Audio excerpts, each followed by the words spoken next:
Model की मौत, कासिम पर केस दर्ज। जी हां, भोपाल से बड़ी जानकारी। मॉडल खुशबू वर्मा की मौत का मामला है तो लिव इन पार्टनर कासिम के खिलाफ केस दर्ज किया गया है। इस वक्त की बड़ी खबर, मॉडल के परिजनों के बयान के आधार पर केस दर्ज किया गया। मारपीट, लव जिहाद और SC/ST एक्ट के तहत FIR दर्ज की गई है। अब छोला थाना पुलिस करेगी पूरे मामले की जांच। खुशबू की पीएम रिपोर्ट में मारपीट के नहीं मिले निशान।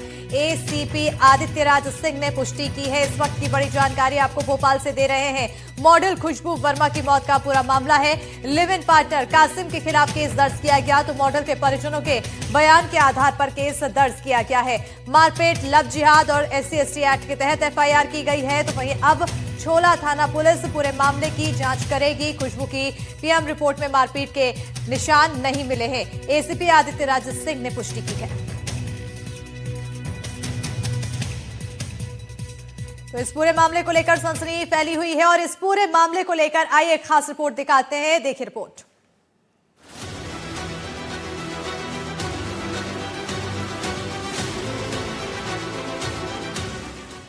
बोल के जाए हम ले जा रहे साथ में। आप मम्मी कोई चिंता नहीं करना, कोई भी हरियाणा में लेके जा रहा हूँ। मॉडल खुशबू अहिरवार केस में उसके बॉयफ्रेंड कासिम पर पुलिस ने लव जिहाद का केस दर्ज किया है। साथ ही SC/ST एक्ट के तहत भी FIR दर्ज हुई है। बताया जा रहा है कि कासिम ने राहुल बनकर उससे दोस्ती की थी। मॉडल खुशबू अहिरवार उर्फ खुशी की मौत के मामले में उसके लिव इन पार्टनर कासिम पर पुलिस ने शिकंजा कसना शुरू कर दिया है। लिव इन पार्टनर कासिम के खिलाफ पुलिस ने मामला दर्ज कर लिया है। मॉडल खुशबू अहिरवार की खुदकुशी केस में हर दिन नए मोड़ आ रहे हैं। अब परिजनों के बयान पर खुशबू के लिव इन पार्टनर कासिम पर मारपीट, धार्मिक स्वतंत्रता अधिनियम, लव जिहाद और SC/ST एक्ट के तहत FIR दर्ज की है।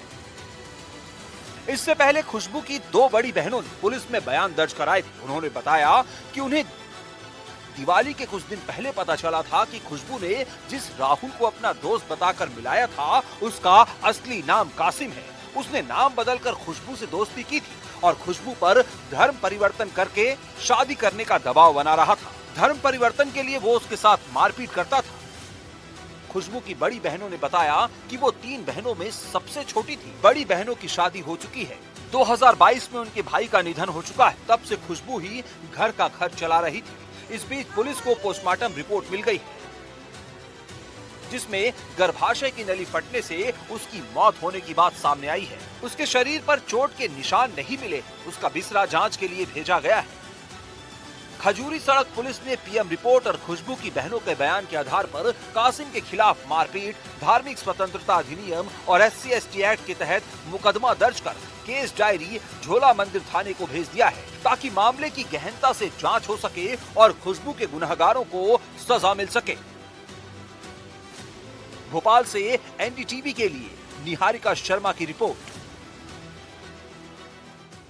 और इसी पर ज्यादा जानकारी के साथ हमारे सहयोगी आकाश द्विवेदी जुड़ चुके हैं। सीधा रुख करेंगे हमारे सहयोगी की ओर। आकाश, एक सनसनीखेज मामला और इस पूरे मामले में जहां परिवार की तरफ से आरोप लगाए जा रहे हैं तो पोस्टमार्टम रिपोर्ट कुछ और कह रही है। आखिर मामला क्या है?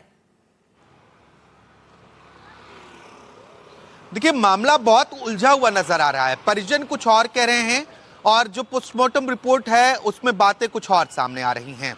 परिजनों को ये पता था कि खुशबू किसी मुस्लिम लड़के के साथ रिलेशनशिप में है, क्योंकि जानकारी इस बात की भी है कि कासिम के साथ खुशबू उसके घर पर भी गई थी और इस दौरान कासिम ने इसकी जानकारी बाकायदा उसके परिजनों को दी थी। उसने बताया था कि वो मुसलमान है और खुशबू ने भी कहा था कि वो सेफ है और कासिम एक अच्छा लड़का है। लेकिन अचानक जब खुशबू की संदिग्ध परिस्थितियों में मौत होती है तो कई तरीके के आरोपों की झड़ी लग गई और कई तरीके के सवाल भी उठने लगे। खुशबू के परिजन इंसाफ की मांग कर रहे हैं और उनका आरोप सीधा उसके लिव इन पार्टनर कासिम पर ही है कि उसने धर्म परिवर्तन के लिए दबाव बनाया, उसके साथ मारपीट करता था जिसकी वजह से उसकी मौत हुई।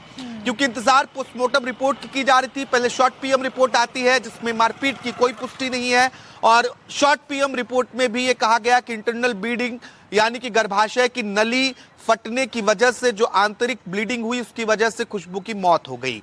फुल पीएम रिपोर्ट यानी कि पूरी जो पोस्टमार्टम रिपोर्ट आई है उसमें भी इसी बात की पुष्टि हुई है और कहीं भी चोट के निशान नहीं पाए गए हैं। ये जरूर कहा गया है कि खुशबू गर्भवती थी और गर्भाशय की जो नली है उसके फटने की वजह से इंटरनल ब्लीडिंग होती है और ब्लीडिंग की वजह से मौत हो गई।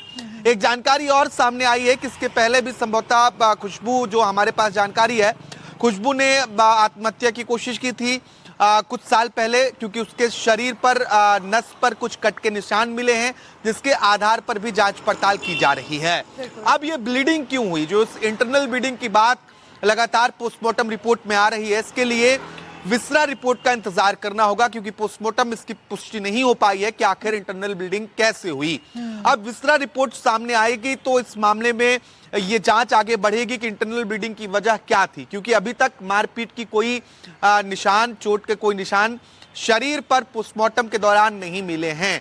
क्या आंतरिक तौर पर कोई चोट ऐसी पहुंची या फिर पहले कोई ऐसी मारपीट की गई हो जिसका असर अब दिखा हो, क्योंकि खुशबू उस दिन लगातार उल्टियां कर रही थी और जब वो कासिम उसे अस्पताल लेकर पहुंचता है, कासिम उसे अस्पताल लेकर जाता है, वह परिजनों को सूचना देता है। डॉक्टर्स ने जैसे ही जांच पड़ताल शुरू की, उसकी नब्ज थम चुकी थी जब तक ईसीजी की रिपोर्ट आई और उसके दिल की धड़कन नहीं थी, यानी कि वो एक्सपायर कर चुकी थी। अब इस मामले में जो परिजनों के आरोप हैं उसके आधार पर भी एफआईआर दर्ज हुई है।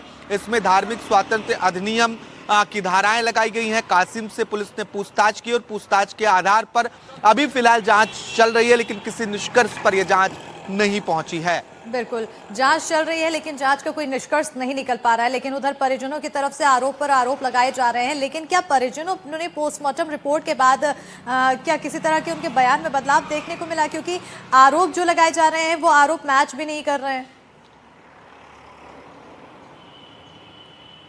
देखिए, बिल्कुल उन्होंने बयान में बदलाव तो नहीं किया है, इंसाफ की मांग कर रहे हैं और सारा आरोप कासिम पर जा रहा है, लेकिन जो तथ्य हैं, साक्ष्य हैं, पुलिस की जांच उसी आधार पर आगे बढ़ेगी, क्योंकि परिजनों ने थाने में भी आवेदन दिया। इसी आधार पर 0 पर यह कायमी की गई है और केस डायरी भी चोला मंदिर ट्रांसफर की जा रही है। बिल्कुल, बहुत शुक्रिया आकाश तमाम जानकारी देने के लिए। तो अब देखना होगा कि आखिर कार्रवाई कहां तक पहुंचती है, क्या कुछ इसमें सुराग निकल कर सामने आते हैं। बहरहाल इंतजार है अब विसरा रिपोर्ट का।